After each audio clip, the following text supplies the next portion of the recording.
नमस्कार. कालनिर्णय लाईव्ह मध्ये आज तुमचं स्वागत आहे. पाकनिर्णयच्या यंदा 7व्या वर्षाचं आपण काम करतो मोहसिना मॅम, आणि तुम्हाला मोहसिना मॅमची ओळख करून देण्याची आता गरजच नाहीये, कारण मोहसिना मुकादम हे नाव म्हणजे खाद्य संस्कृतीमध्ये एक ऋषितुल्य नाव झालेलं आहे. आणि त्या कालनिर्णयाची पाकनिर्णय ही स्पर्धा आहे, त्याच्या प्रमुख जज म्हणून आपल्याकडे येतात आणि त्यांचं आमच्या या कॉन्टेस्टवर, स्वादिष्टवर, कालनिर्णयावर भरपूर प्रेम आहे. त्यामुळे हक्काने आज आम्ही त्यांना इथे आमंत्रण दिलंय, कारण तुमचे अनेक प्रश्न पाकनिर्णय 2025च्या अनुषंगाने होते. त्याप्रमाणे आज मी तुम्हाला आपल्या वाचकांचे सगळे प्रश्न विचारणारच आहेत, पण माझेही थोडेसे चालेल ना? ओके. तर पहिल्यांदा मी माझाच प्रश्न विचारते मोहसिना मॅम. आपण जेव्हा ह्या कॅटेगरी स्पर्धेसाठी निवडतो त्या आपण कशा निवडतो? आपण निवड करताना एक लक्षात ठेवतो की आपल्या जे स्पर्धक आहेत त्या स्पर्धकांना काय आव्हानात्मक वाटू शकतं, की असे कोणते विषय असतील की ज्यामध्ये त्यांच्या कलेला प्रोत्साहन मिळेल, चालना मिळेल, आणि वेगवेगळी काही स्वयंपाकाची जी तंत्र आहेत, माध्यम आहेत, त्याचा आपण कसा उपयोग करून घेऊ शकतो, किंवा साहित्य, जिन्नस, की जे काही जिन्नस असे असतात की ते आपण रोज अगदी वापरतच असतो, आणि काही जिन्नस असे असतात की ते आपल्या वापरात जास्त नसतात, पण जेव्हा अशी स्पर्धा येते किंवा असं कोणतरी चॅलेंज देतं की ह्यात काही करून दाखवू शकता का, तर ते आपण करतो. कारण गेल्या वर्षी जसं आपण की साखर, मध, गूळ न वापरता गोडाचे पदार्थ ही स्पर्धा केली होती. त्यामुळे असे काहीतरी नवीन विषय देणं, नाविन्यपूर्ण आव्हानात्मक विषय असतील का हे पाहण्याचा प्रयत्न करतो. दुसरं असं असतं की अगदी काही, मी असं नाही म्हणणार की आपले सगळेच असे विषय असतात, काही आपले विषय हे परंपरागतही असतात, पण मग त्यामध्ये देखील विचार असा असतो की त्याच्या पलीकडे जाऊन काही वेगळं करता येऊ शकतं का. पद्धत जुनी असेल पण जिन्नस नवीन असतील, किंवा जिन्नस आपले परंपरागत असेल पण ती बनवण्याची पद्धत वेगळी असेल, माध्यम वेगळं असेल, असं काही करता येऊ शकतं का, अशा प्रकारे आपण विषय ठरवतो. आणि आतापर्यंत म्हणजे गेले 7 वर्ष माझा असा अनुभव आहे की आपण जे विषय देतो त्या विषयावरती आपल्या स्पर्धक जे आहेत ते इतका विचार करतात आणि इतके नाविन्यपूर्ण, इतके वेगवेगळे पदार्थ देतात की त्यातनं आपले 12 प्रमुख क्रमांक काढणं, उत्तेजनार्थ काढणं हे खूप कठीण होऊन जातं. त्यामुळे मला असं वाटतं की आपण दिलेले विषय, आपण दिलेले जे कॅटेगरीज आहेत हे सगळे आपल्या स्पर्धकांना आवडतात, किंबहुना ते आपण कधी जाहीर करतो याची वाटच पाहत असतात. अगदी. त्यामुळे त्याचप्रमाणे यावेळी देखील आपण तसाच विचार केलेला आहे, आणि सगळ्यांच्या म्हणजे सगळ्या वयोगटातल्या लोकांना आवडेल, त्यांना भाग घेता येईल असे विषय दिलेले आहेत. हो. आणि खरंच म्हणजे आपण विषय निवडताना जी मीटिंग होते तेव्हा तोंडाला अक्षरशः पाणी सुटतं, कारण अनेक वेळेला विसरलेले पदार्थ त्यात येतात, आणि आपण एका तऱ्हेने त्यामध्ये आहारासाठी सायन्सचाही विचार करतो. कारण गेल्या वर्षी आपण साखर, गूळ, मध न वापरता गोड पदार्थ केले, त्याआधी आपण वाफवलेले पदार्थ सुद्धा केलेले. त्यामुळे हेल्दी खाणं हे चविष्ट खाणंही असू शकतो.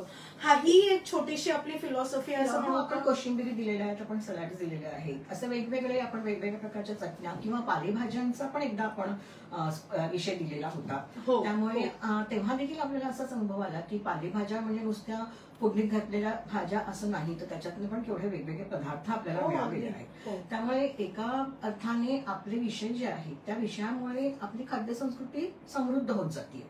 कारण नवीन नवीन पदार्थांची त्यात भर पडते, किंवा काहीच पदार्थ जे आता आपण करायचे विसरलो म्हणण्यापेक्षा आळस करतो करायचा, किंवा ते आता आपल्याला करणं काही वेळेला जमत नाही, त्या पदार्थ लोक करून पाठवतात आपल्याला, किंवा त्याचे रेसिपी आपल्याला पाठवतात, तर त्यामुळे त्याला एक उजळणी मिळते.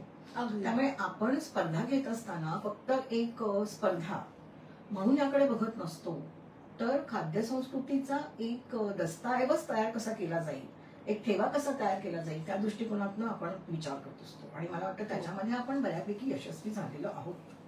ते श्रेय आपल्या तुमचं तर आहेच आणि आपल्या टीमचं आहे आणि आपल्या स्पर्धकांचं जास्त, कारण ते फार विचार आणि इनफॅक्ट गेले काही दिवस इतके फोन कॉल्स येत आहेत की आम्हाला हे वापरता येईल का, म्हणजे आपण त्या प्रश्नाकडे वळूच, पण त्याआधी ज्यांना माहित नसेल त्यांच्यासाठी आपल्या यंदाच्या ज्या 4 कॅटेगरी आहेत ते म्हणजे स्पर्धेचे विभाग आहेत ते असे आहेत: तंदूर आणि ग्रिल्ड पदार्थ, धिरडी, थालीपीठ आणि डोसे, हे माझे पर्सनली आवडीचे.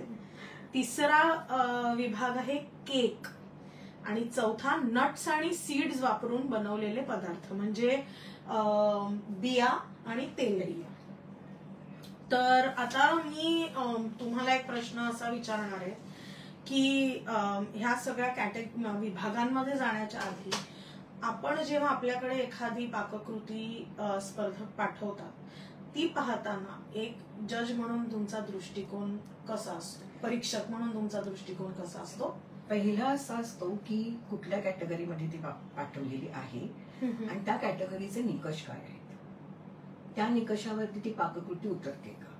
म्हणजे कुठले जर जिन्नस लिहिलेला असेल तर त्या जिन्नसाचा किती वापर केलेला आहे. हे मी म्हणजे जनरल देखील सांगते की एकूण जेव्हा तुम्ही एखाद्या स्पर्धेमध्ये भाग घेता आणि एखादा पदार्थ बनवता आहात आणि त्या पदार्थाला नाव दिलेलं असेल तुम्ही काही, तर तो जिन्नस तुम्ही किती प्रमाणात त्यात वापरता ते महत्वाचं आहे. म्हणजे निदान 70% तरी तो पदार्थ जिन्नस असला पाहिजे. बरोबर. एखादा पदार्थ जिन्नस नावापुरता असेल आणि तुम्ही त्या जिन्नसाचं नाव त्या पदार्थाला दिलं तर ते चुकीचं ठरतं. बरोबर. एक म्हण आहे हिंदीमध्ये, पंजाबीमध्ये की युद्ध जीता सैनिकों ने, नाम हुआ सरदार का. आणि ही म्हणजे भावना आली आहे ते सरसोच्या सागवरनं की सरसोचा साग सरसो का साग म्हणतो, पण त्या सरसोच्या सागमध्ये पालक असतो, बथुआ असतो, भरपूर लोणी असतं, सगळं असतं. त्यामुळे सरसो का साग, पण त्याला बाकीच्यांनी पण मदत केलेली आहे. त्यामुळे ती मदत पूरक आहे की ती मदत ओव्हरवेल्मिंग आहे की सगळं त्याचंच कौतुक आहे ते बघावं. म्हणजे it should be the star of the dish. हा, तुम्ही एखादा जिन्नस म्हटलेला असेल तर तो जिन्नस त्यामध्ये ठळकपणे आला पाहिजे, नावापुरता नको, ते पाहिलं जातं. आता आपण इथे उदाहरणाने सांगितलं झालं तर आपण नट्स आणि सीड्स दिलेले आहे. तर नट्स आणि सीड्स मध्ये तुम्ही नट्स आणि सीड्सचे फक्त डेकोरेशनसाठी वापरणार असाल तर नाही चालणार ना. बरोबर. म्हणजे आपण सजवतो पदार्थ नट्सने किंवा सीड्सने, पण म्हणजे तो पदार्थ त्या जिन्नसाचा होत नाही ना, म्हणजे गार्निश केल्यासारखं झालं ते फक्त. त्यामुळे मुख्य जो आपला घटक आहे तो ठळकपणे आला पाहिजे, तो दिसला पाहिजे. बरोबर. ते पहिलं पाहिलं जातं. दुसरं की रेसिपी परंपरागत आहे, नवीन आहे, फ्युजन आहे, काय आहे हेही पाहिलं जातं. त्याच्यामध्ये त्या गृहिणीने काही गृहिणीने म्हणण्यापेक्षा स्पर्धकांनी काही वेगळा विचार केलेला आहे का, काही नवीन देण्याचा प्रयत्न केलेला आहे की परंपरागत असलं तरी चालेल, पण मग तो त्यांनी अगदी व्यवस्थितपणे दिलेला आहे का, प्रमाणबद्ध पद्धतीने दिलेला आहे का, हेही पाहिलं जातं. आणि कुठली पाककृती देताना प्रमाण खूप महत्वाचं असतं. ते कधीही हातचं राखून द्यायचं नाही. हो. एक असं सांगितलं जातं की हे शेफ्स असतात ते खूप टेम्परामेंटल असतात आणि आपल्या पाककृतीवरती त्यांना खूप म्हणजे त्यांचं असं असतं की त्यात कोणी पुढे येऊ नये, आमच्याच त्याच्यावरती मक्तेदारी आहे. पण मग असं होऊन चालत नाही. त्याने काय होतं की ती पाककृती आहे ती पुढच्या जनरेशन प्रमाणे पूर्णतः जात नाही ना. हो. त्यामुळे जिन्नस, त्यांचं प्रमाण, पाककृतीमध्ये वापरलेल्या सर्व घटकांचं बरोबर योग्य ते प्रमाण, कारण तुम्ही दुसरा जो कोणी करून बघेल त्याला ती तशीच्या तशी जमली पाहिजे.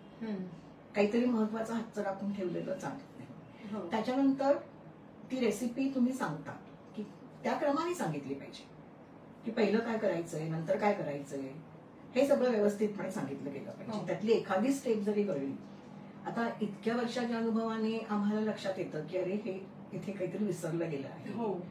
पण हे असं होऊ नये. असे 1-2 रेसिपीज आपण फोन करून सुद्धा विचारले की तुमच्या जिन्नसांमध्ये हे अमुक हा आयटम आहे पण तुमच्या कृतीमध्ये तो दिसलाच नाही किंवा कुठे घातला, किंवा कृती सांगताना 1-2 स्टेप्स वगळल्या. कारण आपण काय असतं ना, आपण ज्या गृहिणी किंवा स्पर्धक प्रो असतात, रोज स्वयंपाक करत असतात, त्यांना असं वाटतं की ही किती सोपी गोष्ट आहे, ही काय सांगायची. पण असं लक्षात घेतलं पाहिजे की करणारा व्यक्ती हा अगदी नवखाही असू शकतो आणि अगदी सुगरणही असू शकतो. हो. त्यामुळे सगळ्यांना ते व्यवस्थितपणे कळलं पाहिजे, अशा पद्धतीने ती रेसिपी आली पाहिजे. आणि आपण मुद्दाम सांगतो की तुम्ही फोटोग्राफ पाठवा, त्यामुळे आपल्या लक्षात येतं की तो पदार्थ कसा दिसायला हवा, कसा त्याने सजवलेला आहे, त्याची सजावट कशी केली, गार्निशिंग कसं केलेलं आहे, त्याच्यामध्ये त्यांनी काय वेगळं वापरलं आहे साधन म्हणा, किंवा एखादी प्लेटिंग करण्याची पद्धत म्हणा. गेल्या वर्षी आपण प्लेटिंग वरती खूप बोललो आहोत. शेफ निलेश लिमा यांनी गृहिणींना खूप मार्गदर्शन केलं होतं आणि त्यांनी त्या स्पर्धकांनी त्याचं लगेचच आपल्याला स्पर्धेमध्ये दाखवून दिलं की त्यांनी त्याचं अगदी अनुकरण केलेलं आहे. सगळं त्याचा बरोबर लक्षात ठेवून त्याप्रमाणे प्लेटिंग केलेलं आहे. कारण खाण्याबद्दल म्हणतात ना की आपण आधी म्हणजे डोळ्याने देखील खातो ना, पंचेंद्रियाने अनुभव घेत असतो, त्यामुळे डोळ्याने देखील खातो. तो पदार्थ आपल्याला आधी अपील झाला पाहिजे, मग आपण चव घेतो ना. त्यामुळे हे सगळं बघितलं जातं एकत्रितपणे आणि मग ती पाककृती जी आहे त्याला शॉर्टलिस्ट केलं जातं. कारण 3 आपल्याकडे परीक्षक असतात, कोणी एक करत नाही. बरोबर. ते शॉर्टलिस्ट केले जातात आणि प्रत्येक परीक्षकाला आपण हा पदार्थ का शॉर्टलिस्ट केला आहे हे पटवून द्यावं लागतं. अगदी. कारण नाहीतर म्हणजे एक मत झालं तिघांचं की मग तो पदार्थ जो आहे तो निवडला जातो. हो. ही प्रोसेस खूप मोठी आहे. म्हणजे त्याला काही दिवस जातात संपूर्ण प्रोसेस, काही महिने जातात. म्हणूनच तुम्हाला निकाल सांगायला सुद्धा वेळ लागतो. आणि सगळ्या या रेसिपीज आपण नावं लपवलेली असतात, त्यामुळे आम्हाला फक्त ती रेसिपी दिसते. फक्त आमची टीम खात्री करते की तुम्ही गेल्या वर्षीचे विनर नाही आहात किंवा तुमच्या पाककृती 2 पेक्षा जास्ती कॅटेगरीमध्ये आलेल्या नाहीत ना. आणखीन एक महत्वाचं की ती कुठलं दुसरीकडनं घेतलेली नाही. हो. आणि म्हणजे 3 जे जज असतात किंवा परीक्षक असतात ते बरे अनुभवी असतात, त्यामुळे त्यांना माहिती असतं की कुठे त्यांनी कधीतरी वाचलेली असते, त्यांनी कधीतरी पाहिलेली असते. आणि आता तर गुगलमुळे ते सहज शक्य देखील होतं गुगल करून. त्यामुळे रेसिपी ही तुमची स्वतःची असली पाहिजे. हो. पण हे सगळं आपण म्हणत असताना मॅम मला असं म्हणायचं की आता दडपण आलंय आपल्या वाचकांना. तर कशा प्रकारची रेसिपी, म्हणजे आपण जेव्हा हे कॅटेगरी सुद्धा निवडणार आहात तुम्ही, तेव्हा कसा विचार केला पाहिजे आणि कोणती रेसिपी पाठवायची ह्याचा विचार कशाच्या अनुषंगाने केला पाहिजे? पहिल्यांदा तर 4 कॅटेगरीज पैकी आपण कोणत्या कॅटेगरीज मध्ये पाठवणार आहोत त्याचा पहिला विचार केला पाहिजे. ते सगळ्यात महत्वाचं. कुठल्या तरी 2 कॅटेगरीज मध्ये तुम्ही भाग घेऊ शकता, 2 विभागामध्ये तुम्ही भाग घेऊ शकता. त्यामुळे त्याप्रमाणे केल्यानंतर मग आपला हातखंडा कशात आहे.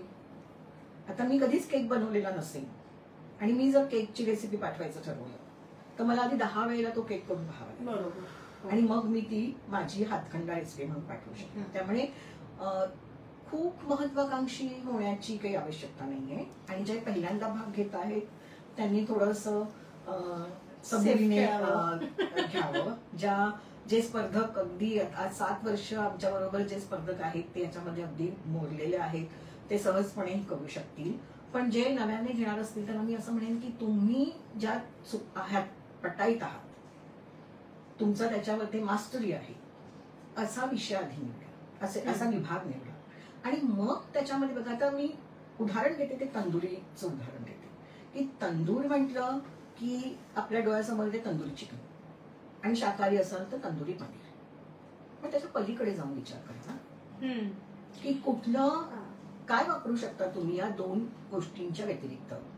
मुळात तंदूर हे रोटीसाठीच होतं. नंतर त्याच्यामध्ये चिकन भाजली जाऊ शकली आणि तंदुरी चिकनचा शोध लागला.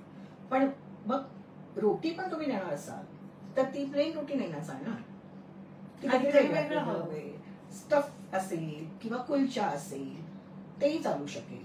किंवा तुम्ही त्याच्यामध्ये कुठल्या प्रकारचा कबाब करणार आहात का तर तेही चालू शकेल. पण मग इथे तुम्ही काय जिन्नस वापरता ह्याच्याकडे माझं लक्ष असणार आहे. की तुम्ही अगदी चिकन वापरणार असाल तरी देखील ते चिकन तुम्ही कसं वापरणार आहात. ही मोठी हिंट दिली आणि मुख्य परीक्षकांनी तुम्हाला नोंद करा. किंवा पनीर पण तुम्ही जर वापरणार असाल तर कशा प्रकारे वापरणार आहात. मशरूम वापरू शकता, कॅप्सिकम वापरू शकता, अनेक असे इव्हन फळं देखील वापरू शकता तुम्ही तंदूर करून. त्यामुळे तुम्ही त्याचाही विचार करा की तंदुरी पदार्थ म्हटलं की नुसते अगदी चमचमीत पदार्थ असाच त्याचा अर्थ होतो नाही. तंदूरचा वापर करून तुम्ही काही त्याला पौष्टिक म्हणता येतील असंही सॅलड नुमा काही करू शकता, सॅलड सारखं. पण मग आता तंदुरी पदार्थात समजा मी तंदुरी फिश सॅलड केलं तर ती रेसिपी ऍक्सेप्टेबल होईल का? होईल ना, कारण इथे बघा आपण हे जे कॅटेगरी दिलेली आहे, हा जो विभाग आहे हा टेक्निक. हा, तंदूर हे एक टेक्निक आहे, तंदुरी पद्धतीने शिजवलेलं आहे. त्यात तुझं फिश तंदुरी हे मुख्य इन्ग्रेडियंट आहे, ते मुख्य असणार आहे. आणि त्याच्याबरोबर तू त्याला सलाद करण्यासाठी जे काही घालशील हे सेकंडरी आहे. बरोबर. त्याच्यामध्ये दोन, तंदूरच्या बाबतीमध्ये दोन गोष्टी, ते म्हणजे ते भाजण्याचं टेक्निक हे एक आहे आणि दुसरं टेक्निक आहे ते म्हणजे त्याला लावलेले मसाले मुरवले गेले पाहिजे. ते मॅरिनेशन हे त्याचं मुख्य आहे. त्यामुळे ते लक्षात घ्या. मॅरिनेशन मध्ये नेहमीचे मसाले आपल्याला माहिती आहेत, किंवा आता आपल्याकडे रेडीमेड मसाले पण मिळतात, तंदुरी मसाले. आता इथे मी काय बघेन की रेडीमेड वापरलं आहे की तुम्ही तुमचे काहीतरी नवीन मसाले तयार केले आहेत. इव्हन आपली कांदा लसूण चटणी जी असते ती देखील मॅरिनेट म्हणून वापरली जाऊ शकते. इनफॅक्ट तुम्ही एका रेस्टॉरंट मध्ये ठेचा चिकन खाल्लं, त्यामुळे तुम्हाला म्हणजे तुम्ही काय म्हणतात त्याला, पारंपरिक काही एखादा मसाला वापरून सुद्धा काहीतरी वेगळं व्यंजन करू, तुम्ही तुमचा स्वतःचा असा एक वेगळा मॅरिनेशनचा मसाला तयार करू शकता. आणि हा फक्त म्हणजे मसाल्याचं काय इथे आहे की दोन प्रकारे हा मसाला काम करतो. एक म्हणजे चव वाढवतो आणि दुसरं त्याच्यामध्ये टेंडराइज करण्यासाठी टाकलेलं असेल तर ते मटण किंवा फिश नाही पण मटण आणि चिकनला टेंडराइज करतं, ते लवकर शिजतं. त्याच्यामध्ये तुम्ही टेक्निक बघा, या टेक्निक मध्ये कधी कधी पदार्थ सुक्का होतो, कोरडा होतो, ते पाहायला पाहिजे, ते होता कामा नये. मग तुम्ही मसाल्यामध्ये तेल घातलं जातं आणि नंतर पण त्याला सारखं तो मसाला लावला जातो, त्यामुळे कोरडा होत नाही, होऊ नये हे त्यामागचं भूमिका असते. आणि काही कम्युनिटीज मध्ये तर ते मिठाच्या पाण्यामध्ये भिजत घालून मग बनवतात, त्यामुळे ते मऊ होतं आणि त्याच्यामध्ये चव जाते ना मिठाची. मॅरिनेशन खूप महत्वाचं असतं अशा पदार्थांमध्ये, त्यामुळे तुम्ही मॅरिनेशन काय वापरणार आहात हे लक्षात घ्या. ते किती वेळ मॅरिनेट करून ठेवणार आहात, त्याच्यानंतर तुम्ही कसं आणि तंदूर म्हटल्यानंतर अगदी पंजाब सारखं घरी तंदूर असण्याची काही आवश्यकता नाहीये. त्यामुळे तुम्ही तंदूर म्हणजे ते टेक्निक असलेलं कुठलंही साधन वापरू शकता. तंदूर ह्या टेक्निक बद्दल थोडंसं ओटीजी वापरू शकता, म्हणजे उष्ण हव्या, हाय टेम्परेचर वरती शिजवलेला आणि इन ड्राय म्हणजे डायरेक्ट हीट लागत नाही त्याला. आणि याच्यामध्ये तुम्ही ओटीजीचा वापर करू शकता, किंवा आता गॅस तंदूर आलेले आहे त्याचाही तुम्ही वापर करू शकता, किंवा मायक्रोवेव्ह मध्ये पण आता ग्रिलचं तुम्हाला आहे अवेलेबल, त्याचाही तुम्ही वापर करू शकता. आणि हौशी असाल आणि घरामध्ये ती छोटीशी शेगडी असेल त्याचा, किंवा काही वेळेला छोटासा ड्रम असतो त्याचं घरगुती आपण तंदूर बनवतो, तसं असेल तर चांगलं आहे. म्हणजे तुम्ही तेवढे जर हौशी असाल आणि तुमच्याकडे असे पदार्थ खूप वेळा बनत असतील तर काही जणांनी आपली घरगुती बनवून घेतलेले गावाकडच्या लोकांकडे बाहेर बार्बेक्यू सुद्धा कधी किंवा काहींचे फार्म हाऊसेस असतात तिकडे त्यांच्याकडे असे लहान तंदूर असतातच. उत्तरेकडे तर पोर्टेबल तंदूर वगैरे पण मिळतात असतील, कोणी हौशी त्यांच्याकडे असेल तर काही हरकत नाही.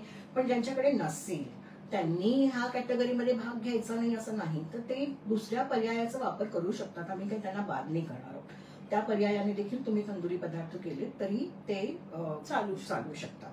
त्यामुळे मॅरिनेशनचा बरोबर विचार करा, हे एक महत्वाचं. आणि त्यासाठी तुम्ही काय मुख्य जिन्नस वापरणार आहात ते, आणि मग त्याच्यातनं म्हणजे मुख्य तुम्ही एखादी गोष्ट तंदूर केल्यावरती त्याच्यावरती आणखीन काही संस्कार करणार आहात का, ते जर करणार असाल तर ज्या जिन्नसाला तंदूर केलेलं आहे त्याचं प्रमाण आणि इतर गोष्टींचं प्रमाण याचा ताळमेळ बसवा. ओके. त्यामुळे तुम्ही नोट्स घेतात अशी अपेक्षा करतो आम्ही.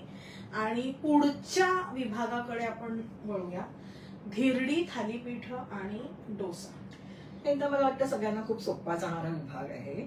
मला अशी अपेक्षा की इथे जास्त खूप रेसिपीज आपल्याला येतील. पण तुम्हाला सांगू का, आपल्याला एखादा पेपर सोपा वाटतो आपण तयारी करत नाही, नेमका तोच पेपर कठीण जातो, असंही तसं होऊ शकतं. पण धिरड्यांमध्ये देखील आता खूप वेगवेगळ्या प्रकारच्या पिठांचा तुम्ही वापर करू शकता, वेगवेगळ्या भाज्या वापरू शकता. सो थोडक्यात सांगायचं झालं तर धिरडी म्हणजे एक प्रकारचा डोसा म्हणतो, पोळा म्हणतात किंवा पॅनकेक, सेवरी Pancakes. पॅनकेक, गोडही असतो. धिरडं तिखटच असावं असं नाही, गोडही असू शकतं. ते गोडही असू शकतं. पॅनकेकला आय थिंक पर्यायी शब्द धिरडं हा असू शकतो. थालीपीठ म्हणजे आपण थापलेलं असतं आणि थालीपीठामध्ये भाजणी असते. अच्छा, पण आपल्याकडे कोकणामध्ये तांदळाचं थालीपीठ पण करतात. अपवाद असतात, पण मुख्यतः थालीपीठ म्हटलं की आपल्याला थालीपीठाची भाजणीच आठवते. म्हणजे एखादा प्रोटीन आणि कॉम्पोनंट असतो. त्याच्यामध्ये बाजरी मुख्य असू शकते, ज्वारी असू शकते, अशा वेगवेगळ्या किंवा उपवासाची देखील आपल्याकडे भाजणी असते.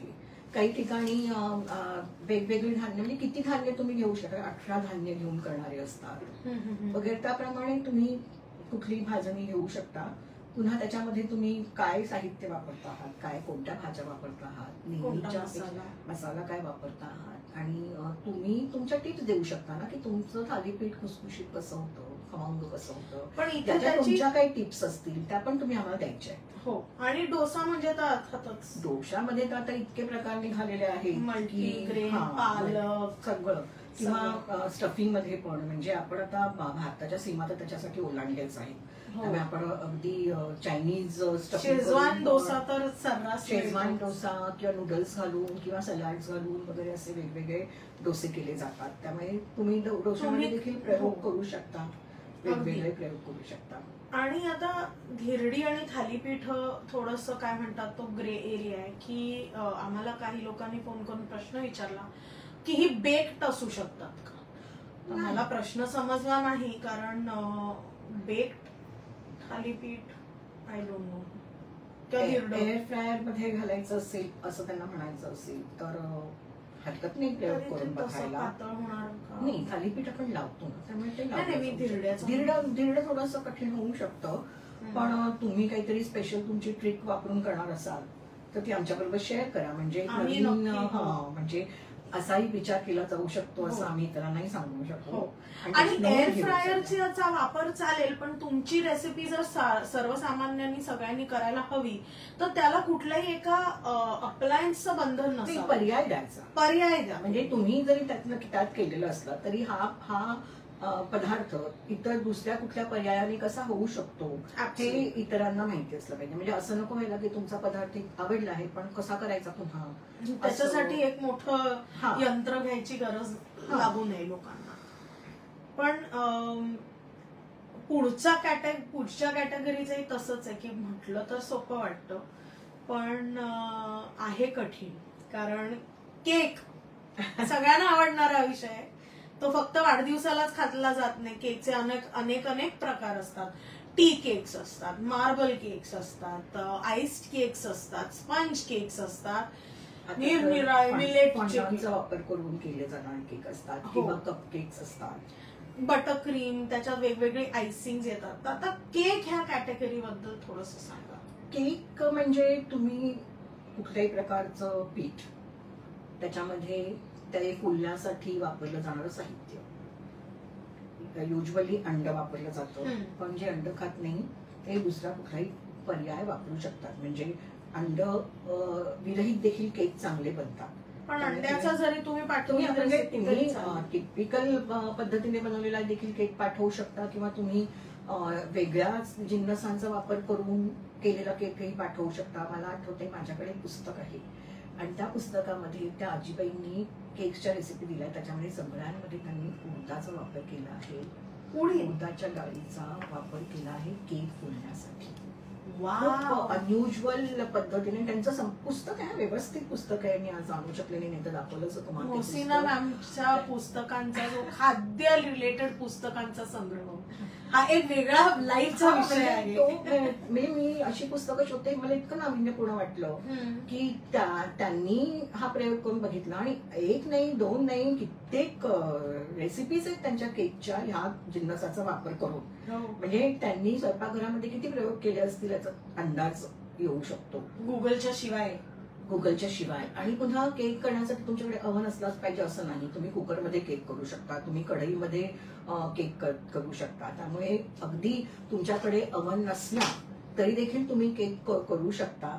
आणि आम्हाला त्याची रेसिपी पाठवू शकता. त्यामुळे आणि मला एक विचारायचं होतं, म्हणजे आपल्याकडे ट्रेडिशनली भारतीय काही केक हो. आहेत, म्हणजे धुंडस गोळ्यात हो. होतो किंवा हांडवो हा एक सेवरी सेवरी केक केकचा आहे. प्रकार आहे. ढोकळा सुद्धा सॉर्ट ऑफ सेवरी केक आहे का? नाही, फुलवलेला पण त्याचं टेक्निक वाफवायचं, पण हांडवो हांडवो बेक्ड असतो. आणि साऊथ मध्येही काही प्रकार आहेत जे टेक्निक तसंच टेक्निक असू शकत. आणि तुम्ही म्हणजे केक म्हटलं की ते पाश्चिमात्यच केक असले पाहिजे असं नाही. पण आता आपल्याकडे चवसळी जो म्हणतो टेक्निक आहे ते बघा ना तुम्ही. म्हणजे हे टेक्निक काय आहे तर जिन्नस आपल्याला ते आपण जो पदार्थ करतो आहोत तो आपल्याला बेक करायचा आहे. वरती आणि खालती त्याला आच द्यायची आणि ते फुलवायचं. तेच टेक्निक आहे ना. ते टेक्निक वापरून तुम्ही जर गोड केक केलात, पाश्चिमात्य पद्धतीने केलात किंवा भारतीय पद्धतीने केलात किंवा तुम्ही त्यातलं तिखट केक केलात तरी आम्हाला चालणार आहे. अगदी आम्ही इथे म्हटलेलं नाहीये की गोड केक सरप्राईज. आणि फक्त एक गोष्ट नाही आणि ती म्हणजे चीज केक इकडे अभिप्रेत नाहीये. कारण चीज केक पूर्णपणे वेगळा पदार्थ आहे. त्यामुळे इथे चीज केक टेक्निक वेगळं आहे. त्यामुळे चीज केक नाही. कारण त्या चीज केक मध्ये जरी केक असला तरी तो वेगळा प्रकार आहे. त्यामुळे केक मध्ये तो येणार नाही. हो. आणि मला अजून एक विचारायचं होतं की केक मध्ये मफिन्स, कपकेक हे सगळं आपण ऍक्सेप्ट करतोय, म्हणजे थोडाफार फरक आहे पण करतोय. ओके. म्हणजे केकचा शेपही निरनिराळा असू शकतो. पण आणि हा मुद्दा तू चांगला सांगितला, मी विसरले होते. केक म्हटलं की तो गोलच असला पाहिजे आणि चौकोनीच असला पाहिजे असं काही नाहीये. तुम्ही स्पेशली वाढदिवसाचे वगैरे जे केक केले जातात ते खूप वेगवेगळ्या प्रकारे केले जातात. म्हणजे पुन्हा माझ्याकडे एका पुस्तकामध्ये वेगवेगळ्या प्रकारच्या केकमध्ये संपूर्ण क्रिकेट ग्राउंड बनवलेला देखील केक आहे. किंवा पाश्चिमात्य फेरीटेल्स मधलं घरं असतात ना तसं, किंवा हे टेडी बिअरचा केक वगैरे हे खूप कॉमन झाले. पण असं वेगळा शेप हो नाही, पण त्याला महत्व असेल की त्याच्यासाठी चवीचा केक चवीचा आहेच. पण तुम्ही त्याची मांडणी कशी करता हाही देखील महत्वाचं ना. की तुम्ही साधा केक केला आहे आणि तो तशाचा तसा जर तुमच्यापुढे आणला त्याच्यापेक्षा तुम्ही त्याला कसं सजवता आहात, तुम्ही त्याच्यासाठी कुठलं क्रीम वापरता आहात, त्याचं डेकोरेशन कसं करता आहात, त्याच्यावरती तुम्ही कोणत्या प्रकारची फुलं बनवली जातात आयसिंगने, त्याचं कसं गार्निश करता आहात, कोणत्या ओकेजनसाठी हा केक बनवला. काही वेळेला ना वेगवेगळ्या ओकेजनसाठी वेगवेगळे केक बनवले जातात. त्याप्रमाणे तुम्ही लिहून आम्हाला सांगा की हा या ओकेजनला बनवण्याचा केक आहे. किंवा वेडिंग केक वेगळे असतात, बर्थडे केक वेगळे असतात, किंवा लहान मुलांसाठी ते वापर करतो, किंवा एखादा 25 वर्ष झाली एखाद्या घटनेला तर तो 25च्या आकड्याचा केक असतो. किंवा असे तुम्ही वेगळा आकार म्हणा किंवा वेगळ्या सजावटीने केलेला चालेल केक. शेवटी तो केक आहे. त्यामुळे केक म्हटलं की नुसतं साधाच नाही. पण आणखी नाही की केक म्हटलं की अगदी खूप फुललेला आणि असा हलका असंच असलेला असं नाही. काही केक डेन्स असतात. त्यामध्ये आपण वेगळं साहित्य वापरतो. म्हणजे बटाटा देखील वापरला जाता, रताळं वापरलं जाऊ शकतं, केळं वापरलं जाऊ शकतं, वेगवेगळी फळं वापरली जाते. काही केक मधनं नंतर तुम्ही त्याच्यामध्ये रस ओतता. लिंबाचा रस म्हणा किंवा आपला ऑरेंज किंवा नारिंगीचा रस घालून करू शकता. त्यामुळे तसंही तुम्ही करू शकता. म्हणजे स्काय इज द लिमिट केकच्या बाबतीत. आणि तुम्ही ब्राउनी सुद्धा ह्याच्यात येईल. ओके. आणि आयसिंग जे आहे त्याची ही कृती आपण नाही, तुम्ही जेव्हा पूर्ण आम्हाला द्याल, म्हणजे तुमचा केक दिसतोय कसा तो जो तुम्ही आम्हाला शेवटी फोटोग्राफ देणार आहात त्या फोटोग्राफ मधल्या सगळ्या स्टेप्स आल्या पाहिजेत ना. म्हणजे आयसिंग पण आलं पाहिजे. केक म्हटलं ना की केकच्या अनुषंगाने ज्या सगळ्या गोष्टी आहेत त्या सगळ्या आल्या पाहिजे. म्हणजे आयसिंग हा देखील केकचा एक महत्वाचा भाग आहे. त्यालाही मार्क असणार आहे. पण म्हणून आयसिंग म्हणजे केकच यावा असं काही नाही. काही वेळेला तुम्ही अगदी साध्या म्हणजे दरवेळेला न वापरल्या जाणाऱ्या जिन्नसाने जर तुम्ही केक बनवला असेल आणि त्याला गार्निश वगैरे करण्याची गरज नसेल कारण ते स्वतःच गार्निश झालेला असेल असा केक देखील विचारात घेतला जाऊ शकतो. त्यामुळे म्हणजे आम्ही बाहेरच्या ह्याला जेवढं महत्व देतं तेवढं देतो, पण म्हणून त्यालाच पूर्ण महत्व देतो असं म्हणणं चुकीचं आहे. त्यामुळे काळजी करू नका. तुम्हाला हवा तसा केक आम्हाला पाठवा. आम्हाला हवा असा वाटला तुम्ही जिंकू शकाल. ओके, आता पुढच्या कॅटेगरीकडे म्हणजे त्याच्यासाठी तुम्ही म्हणजे कुठलं म्हणजे साखरेऐवजी दुसरं काही वापरायचंय का तुम्हाला, किंवा त्याच्यामध्ये देखील तुम्हाला काहीतरी मोठी टीप आलेली आहे, तर तेही तुम्ही करू शकता. अगदी. सो तो क्लू आहे काही नाविन्यपूर्ण गोष्टी करण्यासाठी. आणि आजकाल इनफॅक्ट बदामाची पावडर, काजूची पावडर, मखाणे हे वापरून सुद्धा केक केले जातात. ते ग्लुटन फ्री असतात. त्यामुळे तुम्हाला हिंट्स खूप मिलेटचे केक खूप केले जातात, त्याच्यामध्ये खजूर वगैरे घालून केले जातात. हो, खूप. आणि आताच मी खाल्ला मिलेटचा, जास्त गोड नव्हता आणि तो डायबेटिक फ्रेंडली होता, त्यामुळे अशा प्रकारे देखील केक केले जातात. सो नक्कीच तुमचे छान छान केक आम्ही चहाबरोबर पुढच्या वेळेला खाऊ असं आम्ही आशा करतो. आता पुढच्या आपल्याकडे खूप प्रश्न आलेत, तर पुढच्या कॅटेगरी बद्दल बोलू, कारण ते खूप त्याच्याबद्दल प्रश्न आलेत.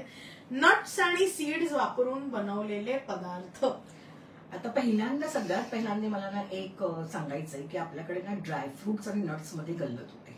हो, आपण सरसकट सगळ्या नट्सना ड्रायफ्रूट मध्ये इन्क्लूड करतो, पण त्या दोन वेगवेगळ्या गोष्टी आहेत. ड्रायफ्रुट्स म्हणजे फळं सुकवून केलेले पदार्थ, म्हणजे बेदाणा हा ड्रायफ्रूट आहे, किंवा आपल्याकडे सुकवलेलं अंजीर मिळतं ते ड्रायफ्रूट कॅटेगरी, किंवा खजुरी किंवा जर्दाळू, सुकवलेलं जर्दाळू हे ड्रायफ्रुट्स मध्ये. आपण ड्रायफ्रुट म्हणत नाही आहोत, आपण नट्स म्हणतोय. नट्स म्हणजे काय, ते कुठल्याही फळाचं जे कडक असं बी असतं की जे फोडून आपण त्याचं कार्नेल काढतो किंवा त्यातली बी काढतो, त्याला नट्स म्हणतो. आणि आपल्याकडे सर्वसाधारणपणे बदाम, काजू, चारोळी आणि पिस्ता हे खूप प्रसिद्ध नट्स आहेत. पण इतर अनेक काही नट्स आहेत, म्हणजे चलगोजा, पाईन नट्स आहे, किंवा ब्राझील नट आहे, हेझल नट्स आहेत, किंवा पिकन आहे, मॅकेडेमिया नट आहे की जे थोडंसं शेंगदाण्यासारखं असतं, अक्रोट असतं. त्यामुळे हे कुठलेही नट्स तुम्ही वापरू शकता. चारोळ्या नट्स मध्येच येतं, त्यामुळे चारोळ्या वापरू शकता. त्यामुळे ह्या सगळ्यांचा वापर करून तुम्ही ह्या एकत्रित वापर करू शकता, किंवा एखाद्या जिन्नसाचा वापर करू शकता. त्यामुळे हे करून क्लासिक एक्झाम्पल आहे जर्दाळू, त्याच्यावरती ते ड्रायफ्रूट आहे आणि पण मधली जी ती बी फोडून खायला जो बदामासारखा छोटस असतं ते नट्स मध्ये.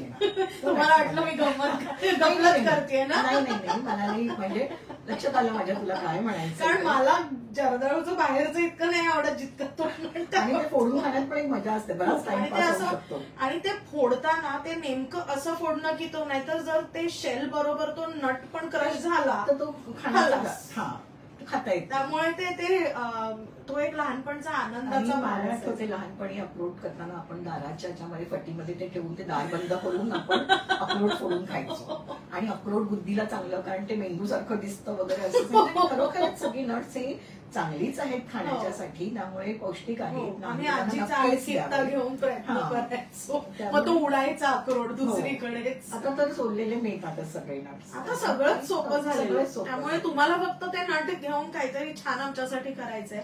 पण सीड्स म्हणजे बिया, साध्या बिया असतील, तेल बिया असतील, म्हणजे तीळ हे सीड्स मध्ये येणार, किंवा इतर ज्या बिया आहेत, सूर्यफुलाच्या बिया आहेत, किंवा कलिंगडाच्या बिया आहेत, आपण 4 मगज म्हणतो ते खरबूज, टरबूजाच्या बिया वगैरे, हे सगळं इथे करडीच्या बिया वगैरे. शेंगदाणा बियांमध्ये येईल की नाही? शेंगदाणा शेंग, सो तो नट्स मध्ये नाही, टेक्निकली येत नाही, पण अनेक ठिकाणी तो धरला जातो नट्स मध्ये. पण इथे आपल्याला आपण नाही जाणार आहोत. आपल्याला म्हणजे जवस बी मध्ये येणार ना, बी मध्ये येणार, सीड्स येतात. नाही, मी आपला माझ्या अनुषंगाने विचार करते. खसखस पण बी मध्ये, सब्जा पण बी मध्ये, आणि खसखस पण बी मध्ये. खसखस बी मध्ये तर खूप छान छान गोष्टी करता येतील नाही का? पण खसखस हिरो असलेली डिश म्हणजे आहे ना, आहे. खसखसाची खीर करता, किंवा बेंगॉलमध्ये पोष्टा आलू असतो, ती खूप त्यांच्याकडची प्रसिद्ध अशी डिश आहे. हो, सगळे पोष्ट. किंवा हे सीड्स वापरून तुम्ही काही ग्रेव्ही करू शकता. इव्हन तुम्ही त्याचा मॅरिनेट करून पदार्थ बनवू शकता. खूप वेळा आपल्याकडे असं होतं ना की आपण 4 कॅटेगरीज देतो ना, त्याच्यामधल्या 2 कॅटेगरीज Merge करता येतात. म्हणजे केक, इव्हन केक मध्ये पण तुम्ही वेगवेगळे कारण nuts आजकाल वापरून- नट, आता मी मगाशी म्हटलं तसं हो. आमंड फ्लावरचा केक हो. किंवा आमंड फ्लावरचा ब्रेड बनवला जातो, ते त्याप्रमाणे तुम्ही इथे त्याचा वापर करू शकता. फक्त आता काय होतं माहिती ना की इथे थोडीशी आम्ही प्रमाणामध्ये सवलत देऊ शकतो, कारण 70% नट्स आणि 70% बिया असं म्हटलं की थोडं ते जास्त जड होईल. त्यामुळे तिथे थोडंसं कन्सेशन मिळू शकेल, पण तरी देखील मुख्य घटक हा बिया पण त्यांचा वापरही वेगळा असायला पाहिजे. आपल्याला मी थोडे प्रश्न या बाबतीत आहेत ते घेते, कारण हेझलनट्स, किरण विचारतायत नट्स विभागात हेझलनट्सचा वापर करू शकतो का? आपण अळीव सब्जा सीड्स मध्ये येईल का?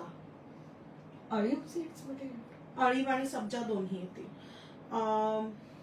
बरं, ठीक आहे, आपण प्रश्नांकडे वळूयाच. पण नट्स आणि सीड्स बद्दल आणि काही विशेष नाही, तुम्ही त्याच्यामध्ये कसं तुम्ही वापरणार, त्याच्यामध्ये खूप वेगवेगळ्या प्रकारचे ग्रेन्स केले जाऊ शकतील.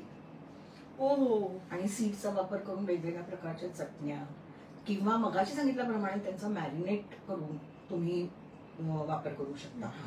किंवा अनेक ग्रेव्हीज ना बेस या नट्सचा असू शकतो. तो तसा वापर तुम्ही करू शकता. चिक्क्या होऊ शकतात. चिक्की हा प्रकार होऊ शकतो वेगळा, पण ऑफकोर्स ही नाविन्यपूर्ण असावी. नुसतं आपलं साखर किंवा गुळ वितळवून त्याचे चिक्की असं नाही. आणि लाडू वगैरे तर आहे, बर्फी वगैरे हे सगळे प्रकार होऊ शकतात गोडाचे, पण नाविन्य पाहिजे. तुम्ही म्हणजे कसे ते वापरता आहात याचा विचार करा. आणि ही ऍक्च्युअली मला वाटतं की ही कॅटेगरी सर्वात जास्ती क्रिएटिव्हिटीने भरलेली असू शकेल, कारण नट्स आणि सीड्स वापरून तुम्हाला अनेक पारंपरिक पदार्थ सबस्टिट्यूट करू शकता. मखाणा नट मध्ये सीड्स मध्ये येईल ना, कमळाची बी, सो मखाणाही तुम्ही वापरू शकता. आणि आता मखाण्याचे ते एवढे म्हणजे पदार्थ तर सुपर फूडच आहे ना सध्या, त्यामुळे ते हेल्दी होईल. आणि याच्यामधनं म्हणजे माझ्या अनुभवाने सांगते की तुम्ही ह्या गोष्टीचा वापर करून अनेक डायबिटिक फ्रेंडली पदार्थ करू शकता. त्यामुळे तोही एक विचार ठेवा. कारण पंजिरी जी करतात उत्तर भारतात, त्याच्यात नट्स आणि सीड्स मगज असतं. किंवा आता पण म्हणजे आता अनेक ठिकाणी अनेक गोड पदार्थ जिथे तुम्ही क्रीमी टेक्स्चर हवं असेल तर तिथे तुम्ही कस्टर्ड पावडरच्या ऐवजी ह्या गोष्टींचा वापर. आणि मखाणाची पावडर आणि कस्टर्ड पावडर नाही म्हटलं तरी शेवटी कॉर्नफ्लोअर. त्यामुळे आरोग्यासाठी ही कॅटेगरी फार छान असू शकेल. सो आय एम आणि लहान मुलांसाठी आकर्षक काहीतरी दोन्ही म्हणजे सगळ्यांना म्हणजे मोठ्या माणसांमध्ये देखील एक लहान मुल दडलेलंच असतं. त्यामुळे असं धिरडी आणि थालीपीठ आयांना आवडणार आहेत, कारण भाजी पोटात सरकवायचं एक ग्रेट. डब्यासाठी चांगलं, करायला सोपं, आणि भाज्या पोटात मुलांच्या गुपचूप. तंदूर मध्ये देखील तुम्ही अनेक भाज्या मुलांच्या पोटात, पण ते काय म्हणजे त्याला वेळ लागतो किंवा मुलांना ती भाजी दिसते, त्यामुळे न दिसता पण करू शकता ना. अरे बापरे, अजून एक टेप आलेली आहे आपल्याकडे. तुम्ही जेव्हा कुठली ग्रीन वस्तू करत असाल त्यावेळेला त्याच्यामध्ये पालकाची पानं सरकवू शकता ना. करेक्ट. त्यामुळे आयांना तर आणि मुद्दा म्हणून कोणाला सांगायची गरज नाही. मी टिप्स घेणार आहे तुमच्याकडनं. पण केक ही कॅटेगरी म्हणजे मुलांसाठी एक्साइटिंग आहे, पण ती तुम्ही किती हेल्दी आणि पौष्टिक करता हेही आम्ही पाहणार आहोत ऑफकोर्स. आणि इथे एक गोड केक जास्त, पण सेवरी केक असले तरी. आता आपल्याला एक प्रश्न आलेला आहे की भाज्या घालून तिखट केक करावा का? का नाही करावा.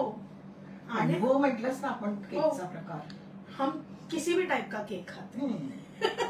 चल ब्रेकफास्ट साठी तर तो म्हणजे किंवा बदल्या खाण्याच्यासाठी असे केक छान वाटतात. लीना इनामदार यांचा प्रश्न होता भाजी वापरून तिखट केक, आपण आताच आन्सर केला. धिरडी थालीपीठ, रेश्मा विचारतायत धिरडी थालीपीठ डोसा या विभागात पारंपरिक पाककृती अपेक्षित आहे की फ्युजन सोबत चटणी सॉसची पाककृती पण द्यायची का?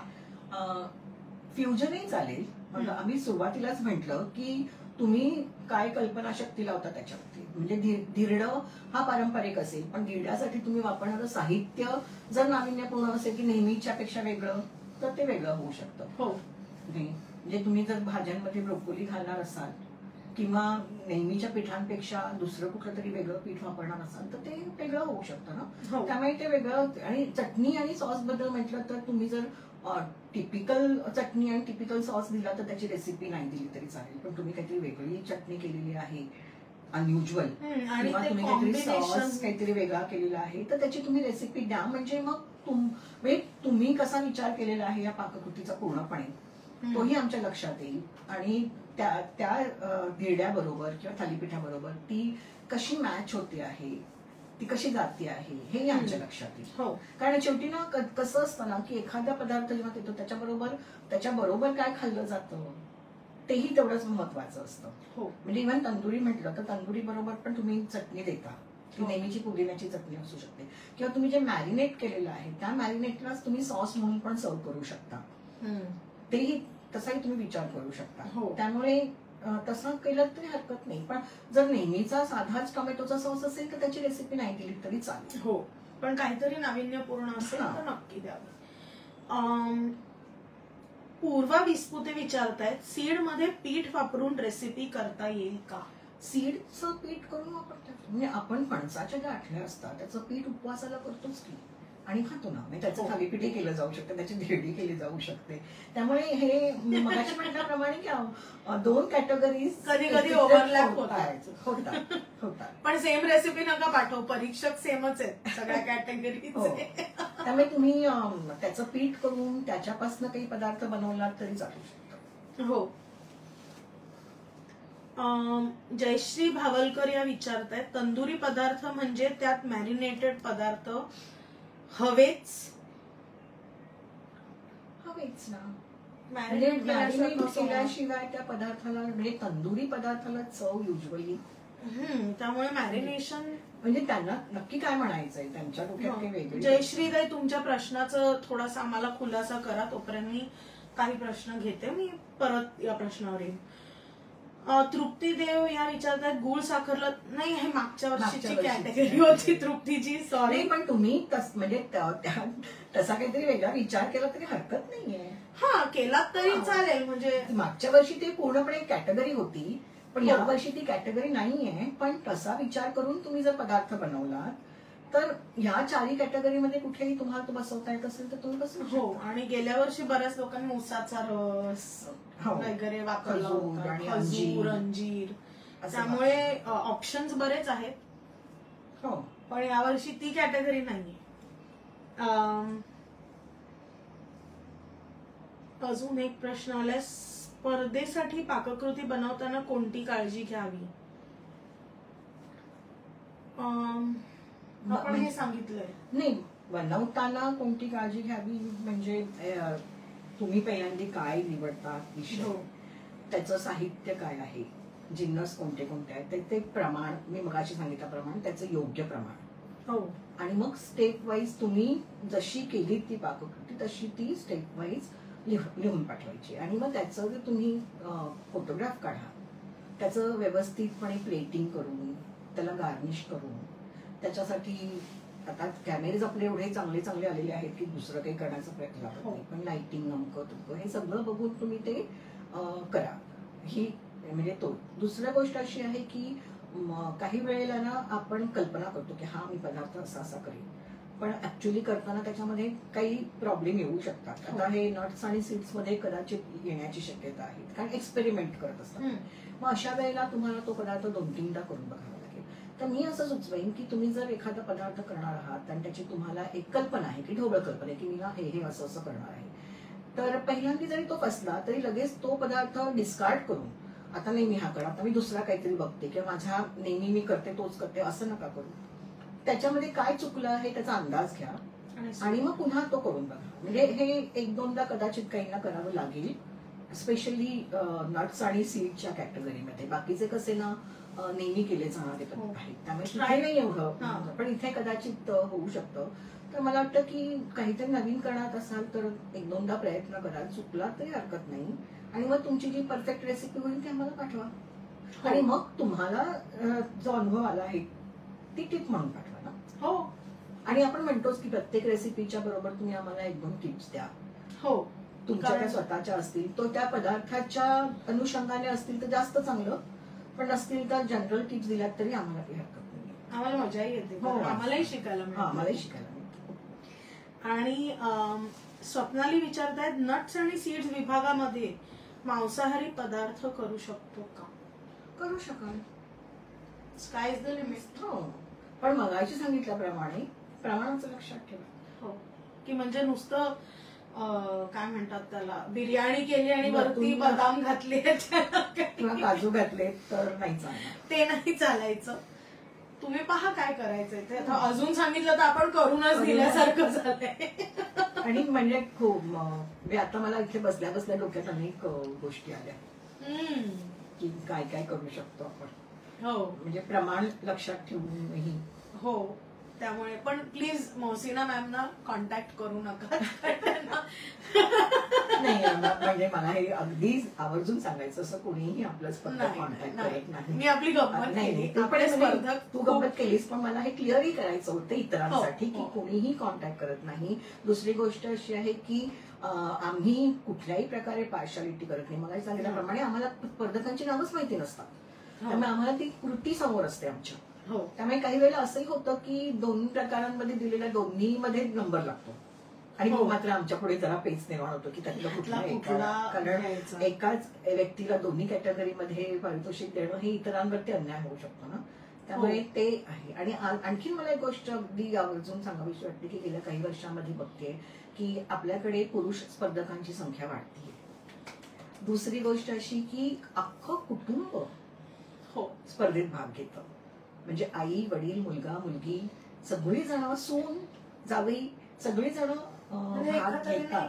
म्हणजे त्यांना पाकनिर्णय ही एक त्यांच्या कुटुंबाची स्पर्धा आहे किंवा कुटुंब त्याच्यामध्ये गुंतलेलं असतं. त्यामुळे हे पण मी बघितलेलं आहे. त्यामुळे ह्या गोष्टी खूप आम्हाला म्हणजे प्रोत्साहित करतात की अरे आपण योग्य दिशेने जातो आणि आनंद देतात. म्हणजे ही जी सगळी मेहनत आहे ती आपण का घेतोय याला एक अर्थ मिळतो. हो, त्यामुळे ते खूप महत्वाचं आहे. मी आता पुढच्या प्रश्नाकडे वळते. जयश्रीदाईंचा प्रश्नावरती आलाय की फळ आपण नुसतेही तंदूर करू शकतो ना, फळ कसे मॅरिनेट करणार? का नाही, म्हणजे दही आहे मॅरिनेशन साठी, स्माइली फेस. नाही, तुम्ही फळं देखील मॅरिनेट करू शकाल ना. लिंबाच्या रसात आपण ऍपल, जेव्हा तुम्ही पायनॅपल हे करता, पायनॅपल ग्रिल करता, त्याला तेव्हा काही ना काही मसाले लावताच की. हो, फक्त इथे त्या फळाचा आंबटपणा किती आहे. आता फळाला टेंडरायझ करायची काही गरज नाहीये, त्यामुळे तुम्हाला तिथे व्हिनेगर किंवा दही लावायची काही गरज नाहीये. पण मग तुम्हाला तो मसाला जो आहे तो त्याच्यावरती लावायचा आहे आणि तो मसाला त्याच्यावरती चिकटून राहावा म्हणून त्याच्यामध्ये तेल घालावं लागेल किंवा तुम्ही जर तो गोड करता त्याला मध वगैरे घालून तुम्हाला तो मॅरिनेट करावा लागेल. त्यामुळे तुम्ही काय करता आहात आणि त्याच्यासाठी तुम्हाला कुठली चव अपेक्षित आहे त्याप्रमाणे तुम्ही मॅरिनेट बदलू शकता ना. हो, त्यामुळे सगळ्याच मॅरिनेशन मध्ये दही असायलाच पाहिजे असा नियम नाही. दह्याचं काय काम आहे हे लक्षात घ्या. दह्याला मॅरिनेशन मध्ये दह्याचं काम काय आहे, ते टेंडराइज करणं, थोडासा आंबटपणा देणं हे आहे. त्याच्यामध्ये आपण तेल घातलं की त्याला थोडंसं मॉइश्चर येतं आणि पदार्थ तो जो जास्त आचेवरती कोरडा होण्याची शक्यता असते तो कमी होतो आणि त्याला मधनं मधनं पुन्हा सारखं आपल्याला दही लावावं लागतं मध्ये, तेल किंवा मसाला, तो मसाला, मॅरिनेशनचा मसाला. तुम्ही बघा, उत्कृष्ट तंदुरी चिकन ही मॉइस्ट असते. हो, ती ड्राय नसते, लुसलुशीत असते. त्यामुळे पुन्हा तिथे देखील तुम्ही तो जिन्नस कसा निवडताय ह्याला महत्व असतं. म्हणजे तो किती झून आहे, म्हणजे आता कोवळा आहे. कोलंबी जी आहे ती तुम्ही मॅरिनेट करून किती वेळ ठेवायची, तुम्ही फार ठेवली तर ती रबरी होऊन जाते. त्यामुळे कोणता पदार्थ किती मॅरिनेट करायचा, किती वेळ तंदूर मध्ये शिजवायचा यालाही तितकंच महत्व आहे. खूपच आहे, पण मॅरिनेशन मात्र गरजेचं आहे. सुचिता मुननकर विचारत आहेत की पाककृतीच्या सजावटीला किती महत्व आहे, याबद्दल तुम्ही बोललाच आहात. नाही, महत्व आहे, पण ह्याचा अर्थ असा नाही की सजावटीलाच महत्व आहे.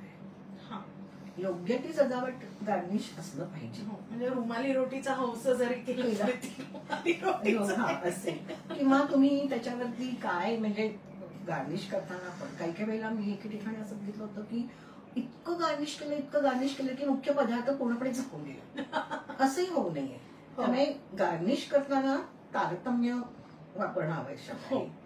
आता इथे नट्स आणि सीडच्या बाबतीत सांगितलं तर मग तुम्ही जे आतमध्ये वापरलं आहे त्या नट्सचा वापर किंवा त्या सीडचा वापर तुम्ही गार्निशसाठी केला तर अंदाज येतो की हा मुख्य घटक आहे. किंवा तुम्हाला त्याच्यामध्ये कॉन्ट्रास्ट करायचं असेल तर दुसरं काहीतरी. त्यामुळे तसं तुम्ही करू शकता. हो. पण गार्निश आता आपण मगाशीच म्हटलं ना की आपण तो डोळ्याने आधी बघतो आणि आपल्याला तो आवडला तर आपण खातो. लहान मुलांना तू बघितलं साधं असं काहीतरी दिलं असं त्यांना पटकन नाही आवडत. खिमट वगैरे एका वर्षापलीकडे ते खातच नाही. पण नंतर जेव्हा त्याच्यासमोर असं सजवून थोडं ठेवलं तर ते थोडं अट्रॅक्ट होतात त्या गोष्टी. आणि आपणही ही सगळे हॉटेल्सवाले एवढं आपल्याला सजवून का देत असतात. कारण आय थिंक काही पदार्थ खाणं पाककला ही सगळ्या इंद्रियांवरती हे पंचेंद्रियांवर. आता ह्या स्पर्धेमुळे आम्ही सुगंध नाही घेऊ शकत आहोत. तुमच्या फोडणीचा आवाज आम्हाला ऐकू येत नाहीये. आम्हाला तुमच्या पदार्थाची चव नाही दिसत आहे. पण आम्हाला तुमचा पदार्थ दिसणार आहे तुमच्या फोटोच्या माध्यमातून. आम्ही तयार आहोत. आणि किंबहुना काही पदार्थ आम्ही घरी करूनही बघतो आणि चव घेतो. म्हणजे आम्हाला असं वाटलं की नाही हा पदार्थ करून पाहिला पाहिजे, तो पण नक्की कसा होतो हे बघितलं पाहिजे. आम्ही तिन्ही परीक्षक तो करून बघतो आणि त्याप्रमाणे आम्ही मग आम्हाला अंदाज येतो की काय तुम्हाला म्हणायचं होतं किंवा तुमचा पदार्थ कसा होतो आहे हे आम्ही करून बघत असतो. हो. आणि आम्हाला हे पदार्थ आम्ही ही म्हणजे पाककला स्पर्धा जरी असली तरी ती एक मोठी पॅशन प्रोजेक्ट आहे. आणि परीक्षक इतक्या खोलात त्यात जातात की हा गुळानी असा रंग येणं शक्यच नाही. किंवा भोपळा वापरला असेल तर त्याचा पिवळटपणा इथे का दिसत नाहीये. किंवा एखादा पदार्थ एवढा कसा फुलला आहे जेव्हा त्याच्यासाठी काही मेन्शन नाही केलं गेलेलं आहे. आणि अशा वेळेला जेव्हा आम्हाला शंका येतात त्या शंकांचं आम्ही निरसन करून घेतो. कधी कधी आम्ही त्या स्पर्धकालाच प्रत्यक्ष फोन करतो आणि विचारतो की हे काय आहे किंवा हे का असं म्हटलेलं आहे किंवा हे काय केलेलं आहे.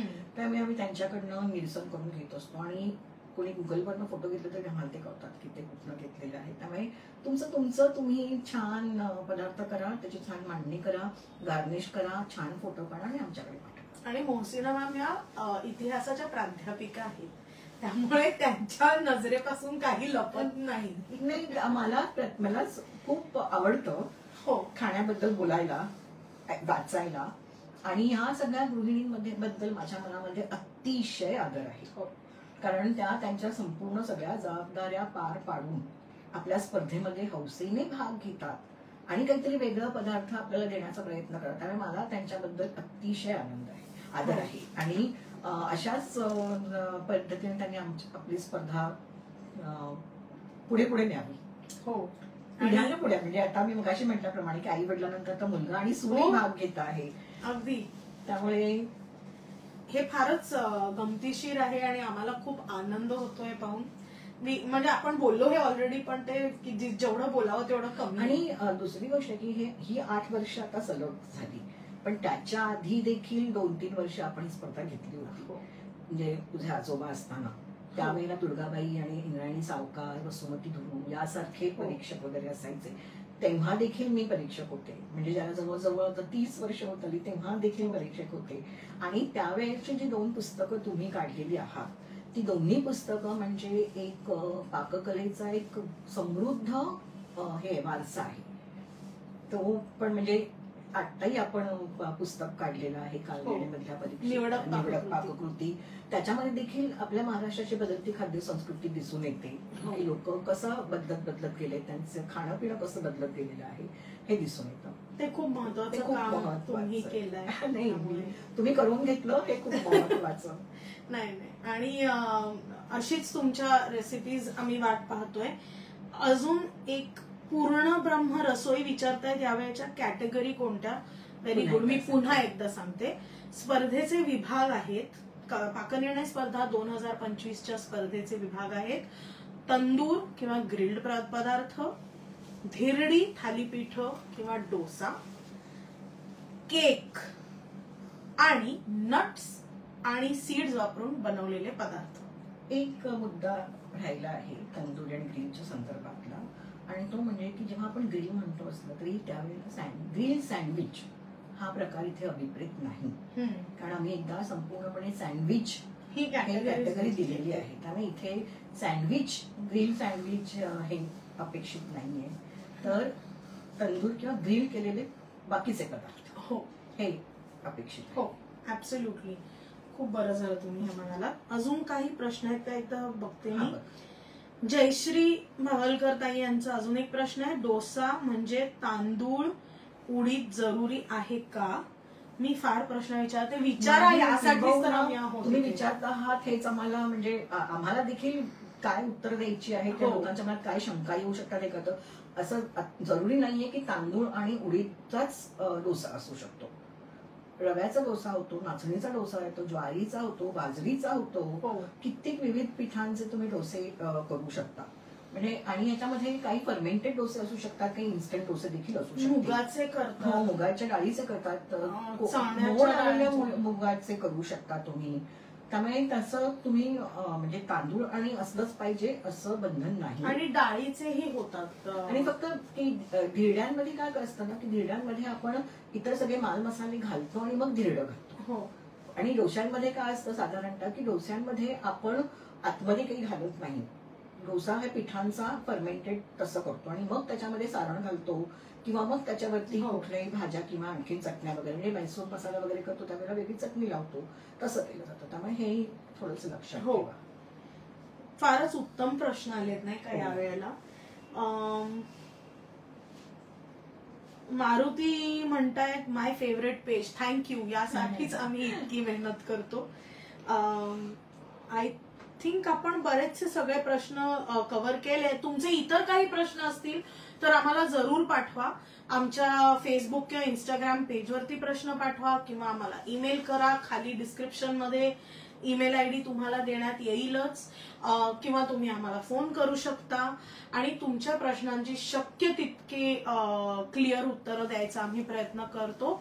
आणि आज तुम्ही वेळ काढून मोहसिना मॅम इथे आला, या सगळ्या शंकांचं फार सुंदर तऱ्हेने निरसन तुम्ही केलेलं आहे आणि तुमची एक्साइटमेंट आम्हाला दिसते. तशीच एक्साइटमेंट कालनिर्णय परिवाराची सुद्धा आहे की यावेळेला काय काय छान छान खाऊ घालतायत आपले स्पर्धक.